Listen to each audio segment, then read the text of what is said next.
ನಾವಿಬ್ರು ಯಾವತ್ತೂ ಬೇರೆ ಆಗ್ದಿರೋ ಹಾಗೆ ಒಂದಾಗೋಣ ರಾಧಿಕಾ.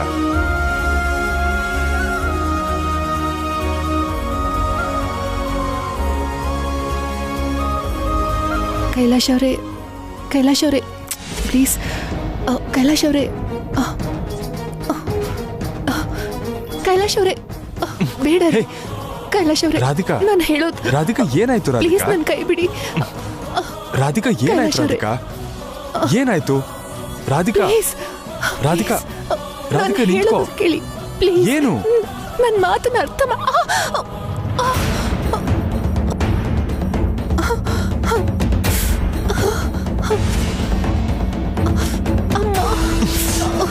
ನೀನ್ ಯಾಕೆ ಹೀಗೆ ಆಡ್ತಿದ್ಯಾ ಅಂತ ನನಗೆ ಅರ್ಥನೇ ಆಗ್ತಿಲ್ಲ. ನೀನು ನನ್ನ ಹೆಂಡತಿಯಾಗಿ ನನ್ನ ಒಂದಿಷ್ಟು ಅರ್ಥ ಮಾಡ್ಕೋತಾ ಇಲ್ಲ. ನೀನು ನನ್ನ ದೂರ ಮಾಡ್ತಿದ್ಯಾ ಅಂತ ಗೊತ್ತಿದ್ರು ನಿನಗೆ ಹತ್ರ ಆಗಕ್ ನೋಡ್ತಿದ್ದೀನಲ್ಲ, ನನಗ್ ಬುದ್ಧಿ ಇಲ್ಲ ಅಷ್ಟೇ. ಕೈಲಾಶ್ ಅವರೇ,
ಏನ್ತು ಅಷ್ಟಕ್ಕೂ ನಾನು ಯಾಕೆ ಹೀಗೆ ನಡ್ಕೋತಿದ್ದೀನಿ?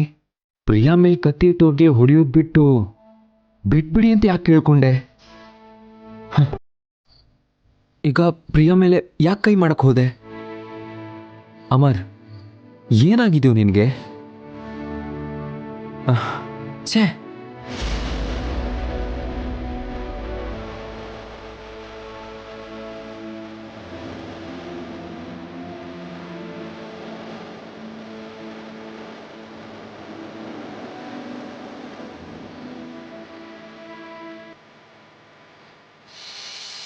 Hello boss.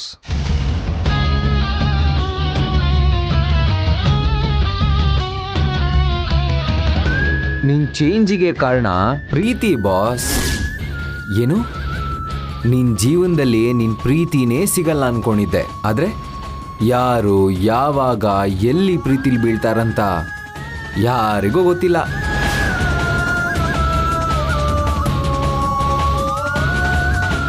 ಏನ್ ಯೋಚನೆ ಮಾಡ್ತಿದ್ಯಾ ಬಾಸ್? ನೀನೇನು ಹೇಳ್ತಿದ್ಯೋ ನಂಗೆ ಅರ್ಥ ಆಗ್ತಿಲ್ಲ. ಪ್ರಿಯಾನ ನೀನು ಯಾಕೆ ಮದುವೆ ಮಾಡ್ಕೊಂಡೆ? ಕೋಪದಲ್ಲಿ ಮದುವೆ ಮಾಡ್ಕೊಂಡೆ? ಹೊಡಿಬೇಕು, ಬಡಿಬೇಕು, ಹಿಂಸೆ ಕೊಡಬೇಕು ಅಂತ ತಾನೇ ತಾಳಿ ಕಟ್ತೆ. ಆದರೆ ಅವಳೇನು ಮಾಡಿದ್ಲು? ನೀನು ಬೈದಾಗ ಸಹಿಸ್ಕೊಂಡ್ಲು, ಅಳಿಸ್ದಾಗ ಹತ್ಲು. ಅವರಪ್ಪ ಹೋದ್ಮೇಲೆ ನಿನ್ ಮೇಲೆ ಪ್ರಾಣನೇ ಇಟ್ಕೊಂಡಿದ್ದಾಳೆ.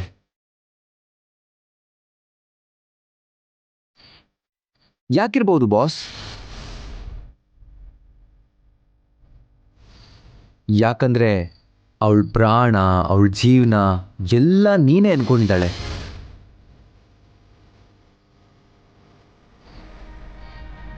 ಸರಿ, ನೀನೇನೋ ಕೋಪದಲ್ಲಿ ಮದುವೆ ಆದೆ, ಆದರೆ ಪ್ರಿಯಾ ನೀನೇ ಅವಳ ಜೀವನ ಅಂತ ನಿನ್ನ ಕೈಯಲ್ಲೇ ತಾಳಿ ಕಟ್ಟಿಸ್ಕೊಂಡ್ಲು.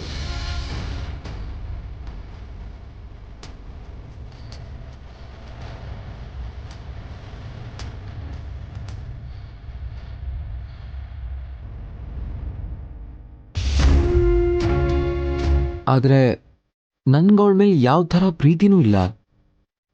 ಪ್ರೀತಿ ಇಲ್ಲ ಅಂತ ಅಷ್ಟು ಈಸಿಯಾಗಿ ಹೇಳಬೇಡಿ ಬಾಸ್. ಇದೇ, ಅದನ್ನ ನೀನು ಅರ್ಥ ಮಾಡ್ಕೋತಿಲ್ಲ ಅಷ್ಟೇ ಬಾಸ್.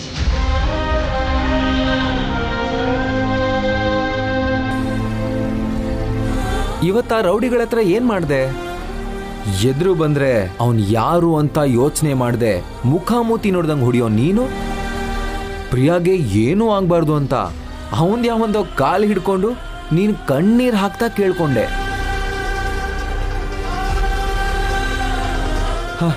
ಬೇರೆಯವರಾಗಿದ್ರೆ ಹಾಗೆ ಮಾಡ್ತಿದ್ರಾ? ನನ್ನ ಥರ ಇರ್ತಿದ್ರು. ನಿನ್ನ ಜೀವನದಲ್ಲಿ ಪ್ರಿಯಾ ಯಾವಾಗ ಬಂದ್ಲೋ ಅವತ್ತೇ ನನ್ನ ಸಮಾಧಿ ಮಾಡಿ ನಿಧಾನವಾಗಿ ನಿಧಾನವಾಗಿ ನಿನ್ನ ಕ್ಯಾರೆಕ್ಟರ್ನೇ ಬದಲಾಯಿಸ್ಕೊಂಡು ಹೊಸ ಅಮರಾಗಿ ಈಗ ನನ್ನ ಮುಂದೆ ನಿಂತ್ಕೊಂಡಿದ್ಯಾ.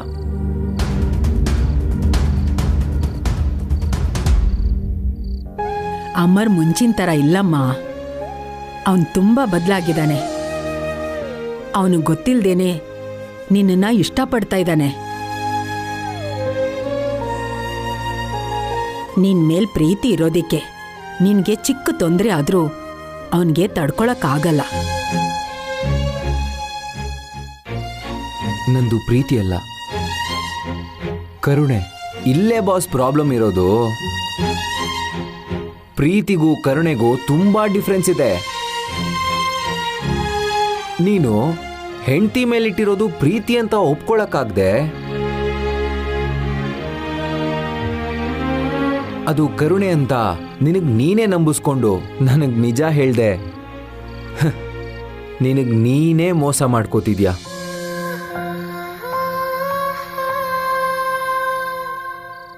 ಅಷ್ಟಕ್ಕೂ ಅವಳ ಮೇಲಿರೋದು ಕರುಣೆನೇ ಆಗಿದ್ರೆ ಹೊಡಿದೆ ಯಾಕೆ ಸುಮ್ಮನೆ ಬಿಟ್ಟೆ?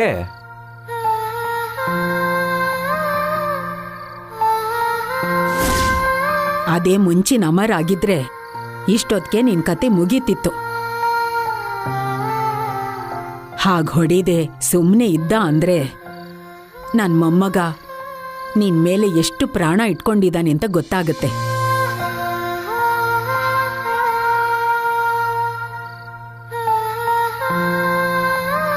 ಬಾಸ್, ಪ್ರಿಯಾನ್ ಪ್ರೀತಿ ಮಾಡ್ತಿರೋ ಅಮರ್ನ ಹೊರಗೆ ತಗೊಂಬಾ. ನಿನ್ ಪ್ರೀತಿನೆಲ್ಲ ನಿನ್ ಹೆಂಡತಿಗೆ ಧಾರೆ ಏರಿ. ತಂದೆ ಇಲ್ದಿರೋ ಆ ಜಾಗನ ನೀನ್ ತಂದೆಯಾಗಿ ನಿಭಾಯಿಸು. ಅವಳನ್ನ ಎದೆಲ್ಲಿ ಇಟ್ಕೊಂಡು ನೋಡ್ಕೋ.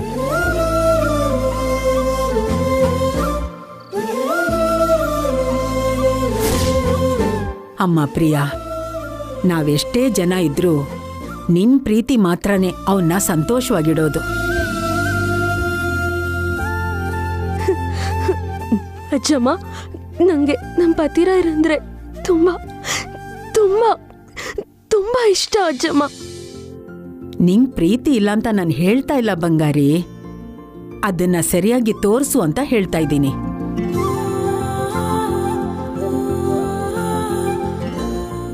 ಸಾಕು ಬಾಸ್, ನಿನ್ ಮನ್ಸಲ್ಲಿರೋ ಯೋಚನೆನೆಲ್ಲ ಕಿತ್ತಾಕು. ಮನ್ಸಿನ ಒಳಗಡೆ ಇರೋ ಪೊರೆನ ತೆಗೆದು ನಿನ್ ಪ್ರೀತಿನ ಪರ್ಫೆಕ್ಟ್ ಆಗಿ ಪ್ರಿಯಾಗೆ ಎಕ್ಸ್ಪ್ರೆಸ್ ಮಾಡು. ನೀನ್ ಇಲ್ಲಿವರೆಗೂ ಮಾಡಿರೋ ಟೈಮ್ ಪಾಸ್ ಸಾಕು. ಬೆಟ್ಟದಷ್ಟಿರೋ ನಿನ್ ಪ್ರೀತಿನ ನಿನ್ ಹೆಂಡತಿಗೆ ಹಂಚು. ಇಬ್ರು ಜೀವನ ಪೂರ್ತಿ ಸಂತೋಷವಾಗಿರಿ. ಬಾಯ್ ಬಾಸ್.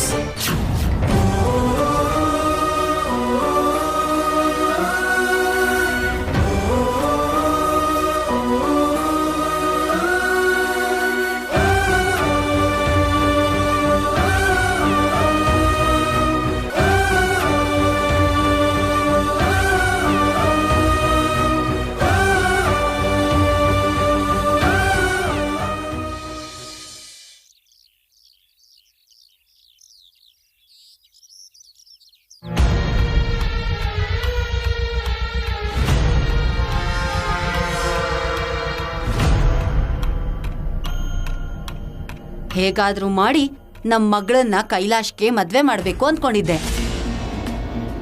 ಜೀವನ ಪೂರ್ತಿ ಯಾವ ಚಿಂತೆನೂ ಮಾಡ್ದೆ ಇಲ್ಲೇ ಇದ್ದು ಆಸ್ತಿ ಅನುಭವಿಸ್ಬೇಕು ಅಂತ ಕನಸು ಕಾಣ್ತಾ ಇದ್ದೆ. ದುಡ್ಡಿಗೆ, ತಿಂಡಿಗೆ, ಬಟ್ಟೆಗೆ ಯಾವುದಕ್ಕೂ ಕೂಡ ತೊಂದರೆ ಆಗದೆ ಇರ್ಲಿ ಅಂತ ಆಸೆ ಪಟ್ಟೆ. ಆ ರಾಧಿಕಾಯಿಂದ ಎಲ್ಲ ನಾಶ ಆಯ್ತು. ನಿಜವಾಗ್ಲೂ ನಾವ್ ಈ ಮನೇಲಿ ಇರ್ಬೇಕಾ ಬೇಡವಾ ಅನ್ನೋ ಪರಿಸ್ಥಿತಿ ಬಂದಿದೆ. ಅಲ್ದೆ ನೆಟ್ಗಿರಿ ಅಂತ ನಮ್ ಮಗಳ ಕೈಲೇ ನಮ್ಗೆ ಹೇಳಿಸ್ತಾಳಲ್ಲ ಅವಳು. ಹೇಗಿದ್ರು ಮಲ್ಲೇಶ್ವರಿ ಮದ್ವೆ ಆಗೇ ಹೋಯ್ತು. ಈಗ ನಿಮ್ ತಂಗಿ ನಮ್ಮನ್ ಮನೇಲಿ ಇರಿಸ್ಕೋತಾರಾ? ನಾವಿರ್ಲಿ ಇಲ್ದೆ ಹೋಗ್ಲಿ, ಆದ್ರೆ ನಮ್ಮನ್ನ ಈ ಸ್ಥಿತಿಗೆ ತಂದಿರೋ ರಾಧಿಕನ್ ಮಾತ್ರ ನಾನು ಸುಮ್ಮನೆ ಬಿಡಲ್ಲ. ಕೈಲಾಶ್ ನಮ್ಮ ಮಗಳನ್ನ ಮದ್ವೆ ಮಾಡ್ಕೋಬೇಕು ಅನ್ನೋ ಆಸೆ ಸಮಾಧಿ ಆದ್ರೂ ಸರಿ, ರಾಧಿಕಾನ ಈ ಮನೆಯಿಂದ ಆಚೆ ಹಾಕ್ಬೇಕು ಅನ್ನೋ ನಮ್ಮ ಉದ್ದೇಶ ಮಾತ್ರ ನೆರವೇರಲೇಬೇಕು.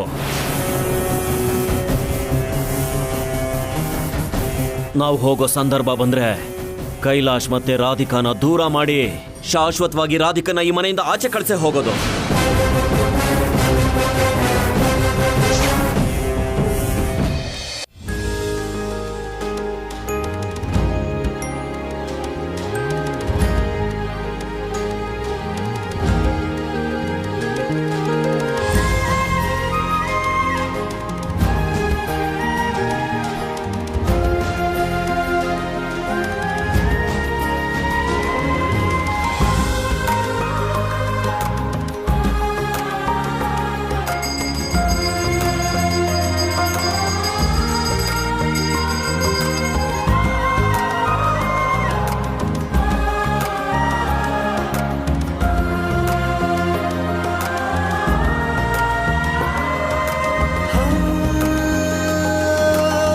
ಸ್ವಾಮಿ, ಬೇಡದೇ ಇರೋ ಸಮಸ್ಯೆಗಳು ಬಂದು ನನಗೂ ನನ್ನ ಗಂಡಂಗೂ ಅಂತರ ಸೃಷ್ಟಿ ಮಾಡ್ತಿದೆ.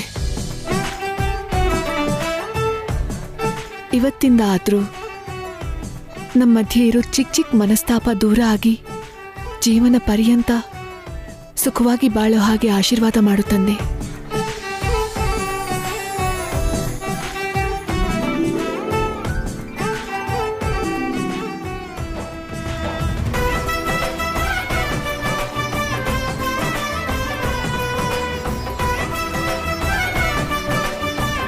ದೊಡ್ಡತ್ತೆ, ನಂಗೆ ಆಶೀರ್ವಾದ ಮಾಡಿ. ಏನಮ್ಮ ವಿಶೇಷ? ಇವತ್ತು ನನ್ನ ಹುಟ್ಟಿದ ಹಬ್ಬ. ಓ,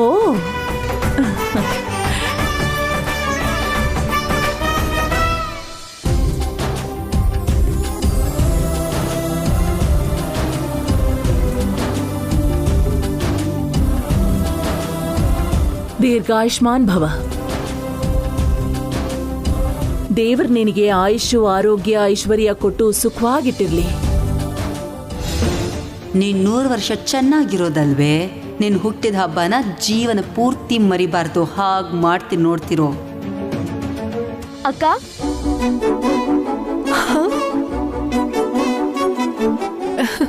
ಪ್ರಿಯಾ, ಹ್ಯಾಪಿ ಬರ್ಡೇ ಅಕ್ಕ. Thank you. Happy birthday Radhika. Thank you Amar. ದೊಡ್ಡತ್ತೆ, ನನ್ನ ತಂಗಿ ಮತ್ತು ಅವ್ರ ಗಂಡ. ನಮಸ್ಕಾರನಮ್ಮ. ನಮಸ್ಕಾರಮ್ಮ. ನಮಸ್ಕಾರನಪ್ಪ. ಅಕ್ಕ, ರಾತ್ರಿ ಬರ್ಡೇ ವಿಶಸ್ ತಿಳಿಸ್ಬೇಕಾದ್ರೆ ಖುಷಿಯಾಗೇ ಇದೆಯಲ್ಲ, ಇವಾಗ ಯಾಕೆ ಡಲ್ ಆಗಿದ್ಯಾ? ಹಾಗೇನೂ ಇಲ್ಲ ಪ್ರಿಯಾ, ರಾತ್ರಿ ಸರಿಯಾಗಿ ನಿದ್ದೆ ಮಾಡಿಲ್ಲ, ಅದಕ್ಕೆ ಸ್ವಲ್ಪ ಡಲ್ ಆಗಿದ್ದೀನಿ. ರಾಧಿಕಾ, ಕೈಲಾಶ್ ಕಾಣ್ತಾನೆ ಇಲ್ಲ, ಎಲ್ಲಿದ್ದಾನೆ?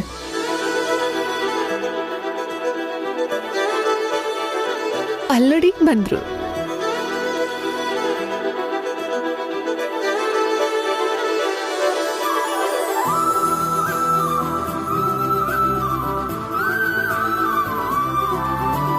ಸಾಹೇಬ್ರೆ, ಇವತ್ತು ಆಫೀಸ್ ಹೋಗ್ತಿದ್ದೀರಾ?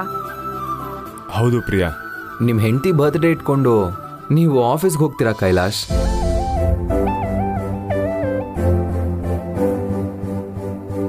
ಹೌದು ಕಣೋ, ಕೆಲ್ಸ ಇದ್ದಿದ್ದೆ. ಈ ಥರ ದಿನ ವರ್ಷಕ್ಕೆ ಒಂದೇ ಸಲ ಬರೋದು.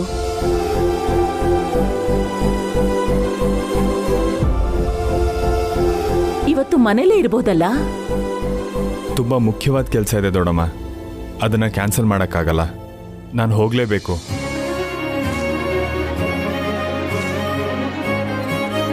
ಆಗಲ್ಲ ಸಾಹೇಬ್ರೆ, ಇವತ್ ನೀವು ಮನೆಯಲ್ಲೇ ಇರ್ಬೇಕು. ನಾವೆಲ್ಲ ಸೇರಿ ಅಕ್ಕನ್ ಬರ್ತ್ಡೇಗೆ ತಯಾರಿ ಮಾಡೋಣ. ಆ ಬ್ಯಾಗ್ ಇಲ್ಕೊಡಿ. ಪ್ರಿಯಾ,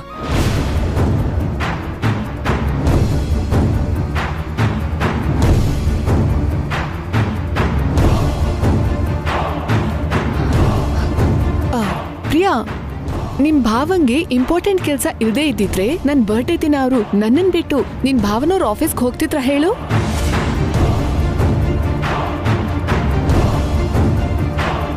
ಕೆಲ್ಸ ಮುಗಿಸಿ ಬೇಗ ಬಂದ್ಬಿಡ್ತಾರೆ ಬಿಡು. ಆದ್ರೆ ಸಾರಿ ಸಾಹೇಬ್ರೆ, ನೀವ್ ಕೂಡ ಇದ್ರೆ ಚೆನ್ನಾಗಿರುತ್ತೆ ಅಂತ ಹೇಳ್ದೆ.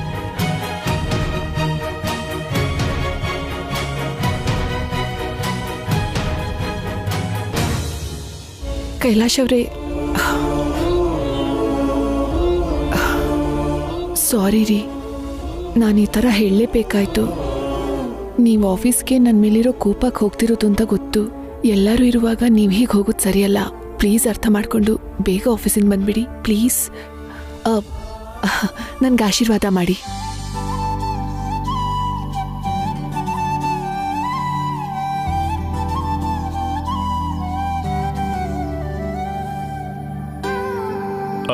ಆಫೀಸಿಗೆ ಹೋಗಿ ಬರ್ತೀನಿ ದೊಡ್ಡಮ್ಮ. ಸರಿ ಕಂದ, ಹುಷಾರಾಗಿ ಹೋಗು, ಬೇಗ ಬಂದ್ಬಿಡು. ಸಾಹೇಬ್ರೆ, ನೀವು ಬೇಗ ಬರ್ಬೇಕು. ಇವತ್ ಬರ್ತ್ಡೇ ಸೆಲೆಬ್ರೇಷನ್ ಎಲ್ಲ ಗ್ರ್ಯಾಂಡ್ ಆಗಿ ಮಾಡೋಣ.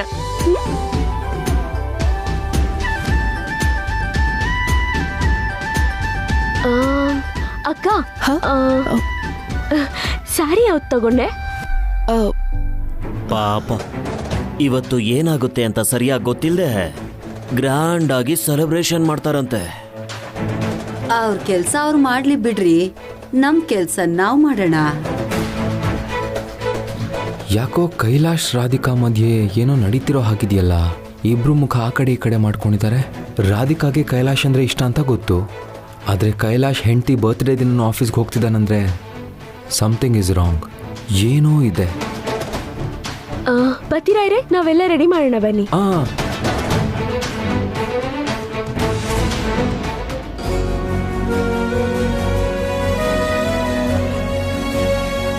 ದೊಡ್ಡತ್ತೆ, ನೀವು ಕಾಫಿ ಕುಡಿತೀರಾ ಟೀ ಕುಡಿತೀರಾ? ಟೀ ಕುಡಿತೀನಮ್ಮ. ಸರಿ, ತರ್ತೀನಿ.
ರಾಧಿಕಾ ಯಾಕೆ ಹೀಗೆ ನಡ್ಕೋತಿದ್ದಾಳೆ? ಇಷ್ಟೆಲ್ಲ ನಡೆದ್ಮೇಲೂ ನನ್ನ ಬಗ್ಗೆ ಯೋಚನೆ ಮಾಡಿದೆ ಎಲ್ಲ ಮರೆತು ಒಂದಾಗೋಣ ಅಂತಿದ್ರೆ, ರಾಧಿಕಾಗ ಹತ್ರ ಆಗಕ್ಕೆ ನೋಡ್ತಿದ್ರೆ ನಾನು ಯಾಕೆ ದೂರ ಇಡ್ತಿದ್ದಾಳೆ? ಅದಕ್ಕೆ ಸರಿಯಾದ ಕಾರಣನೂ ಹೇಳ್ತಾ ಇಲ್ಲ. ಈಗ ನನ್ಗೇನ್ ಮಾಡೋದು? ನಮ್ಮ ಭವಿಷ್ಯ ಏನಾಗುತ್ತೆ? ನಾನು ಏನ್ ನಿರ್ಣಯ ತಗೋಬೇಕೀಗ? ಹಲೋ ಬಾಸ್,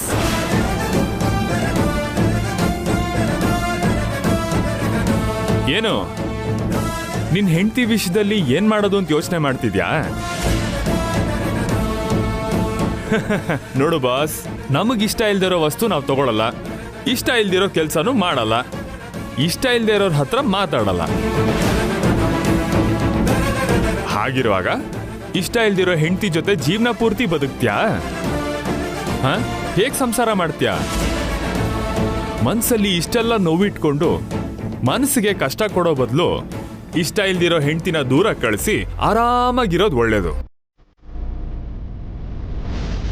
ಅಂದ್ರೆ ನಾನು ಹೇಳಿರೋದ್ರಲ್ಲೇ ನಿನಗ್ ಬೇಕಾಗಿರೋ ಉತ್ತರ ಇದೆ, ಹುಡುಕೋ.